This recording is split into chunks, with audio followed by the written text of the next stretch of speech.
All right, I'm not gonna do any intro. I'm just gonna get straight to the story. So some background information. First things first, I grew up Mormon, all right?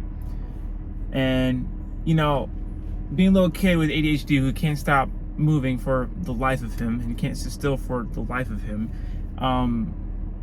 sitting there for 2-3 hours to be still and quiet was an absolute struggle. It felt like torture. And I don't know, I was like 3 or 4. I want to say I got tired of it. I started crying, making a huge fit, and then my mom came in to come and get me, and ended up pulling her skirt down in front of everybody because I was crying and only making a scene just to get out of church, to be honest with you. And so then we ended up going home from that, and I don't think we went to church for like a month and a half after that, which, I mean, who would? So that kind of gives you an idea of where I was at mentally with church and stuff as a kid. And it wasn't until, I don't know, I was 8-9 years old that I started taking it seriously and actually started believing it.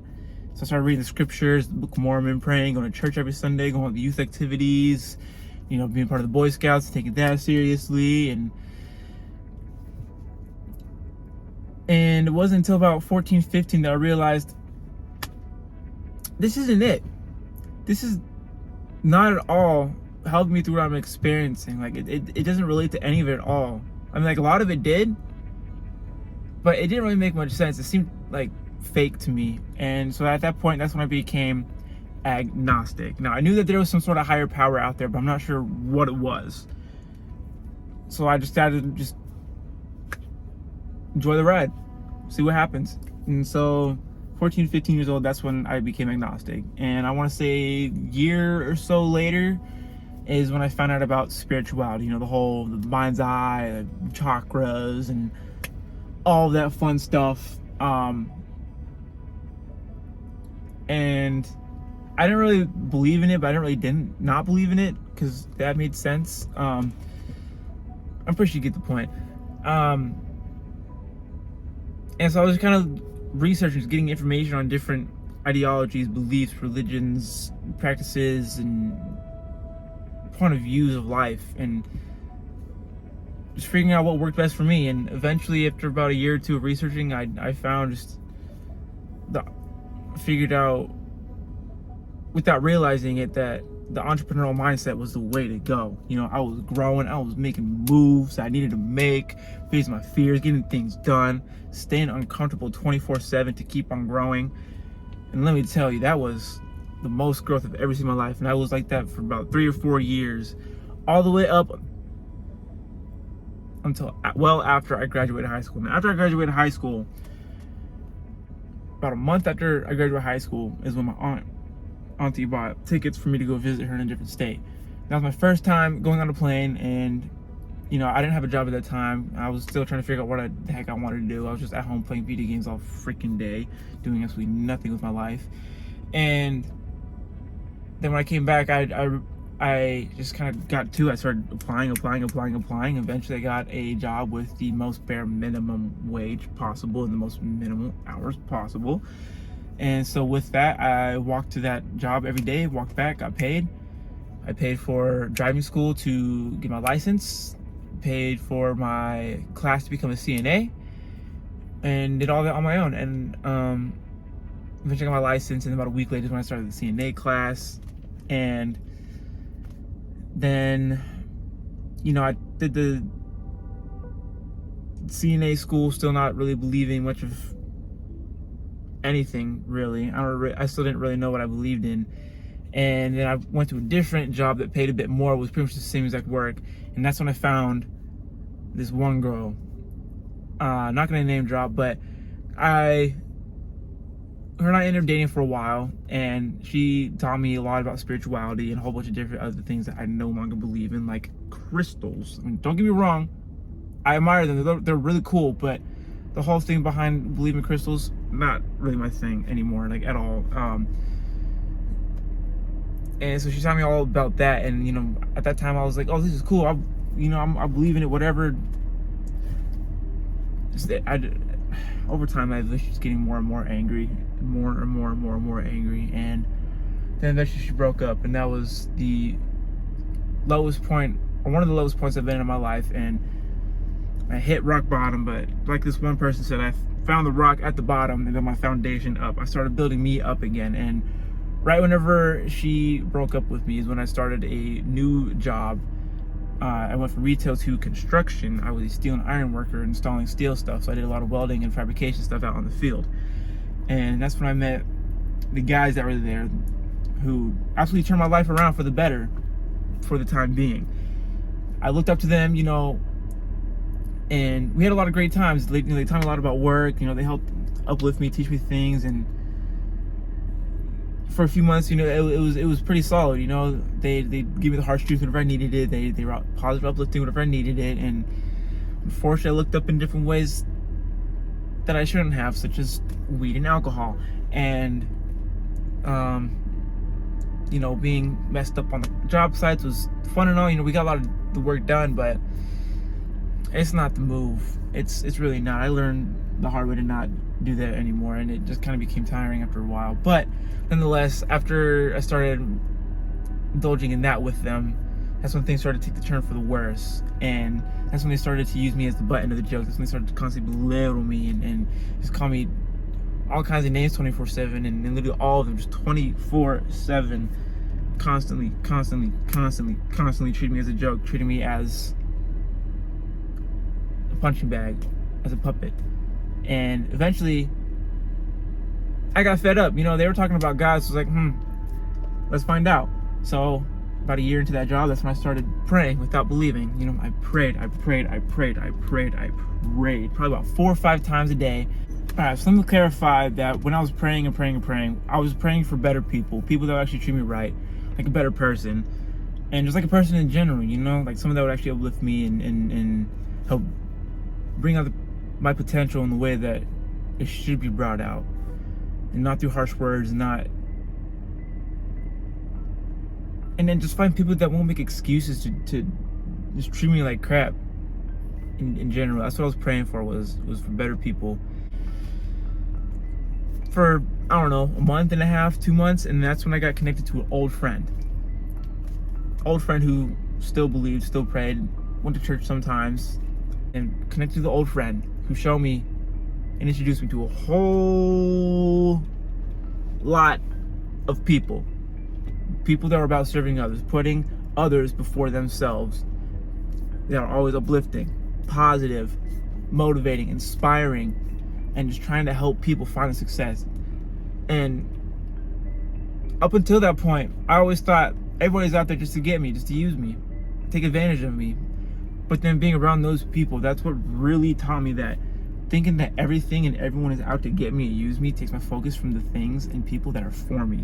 So slowly but surely, the more I was around them, the more my victim mentality started to go away, more and more and more and more. And mind you, I still didn't believe at that time. You know, I heard them talking about God and being a Christian, and I don't really think anything of it. I was like, okay, well, they have their belief, I have mine, you know, I still believe in a higher power, I don't know what it is. And eventually, one of them invited me to a young adult church service with them. And so I was like, you know what, why not? I'll go. You know, every time I got to a church of some sort, I always learned something that I could take away that I felt was true, and I felt was understandable and reasonable, whether it was all of it, some of it, or just one thing. And so I went, and everything just made sense. And it just, everybody there was uplifting and positive, and it just seems like everybody that I've met ever since I've been connected to those people has just always been positive, uplifting, and not even really worrying about using me or taking advantage of me. And it really brought hope back, and I really started looking forward to meeting new people again and actually being able to make friends again. And so eventually I started going back more and more and more and more to that young adult church service. And mind you, I still didn't really believe, but about 5-6 weeks in, I heard a voice in my head at that young adult church service saying, I believe. I didn't really deny it, I didn't accept it. I was just like, okay, it said it, I don't know what it means, but it just said it. And I told them about it, and then I started going more and more and more. And then a few weeks later, this was the night that changed my whole life around. There was a specific young adult night that had a lot of the pastors and a lot of the leaders fly in from different states to sing and preach and praise, and the energy was moving like I've never seen before, and it really was beautiful to watch. Seeing how everybody was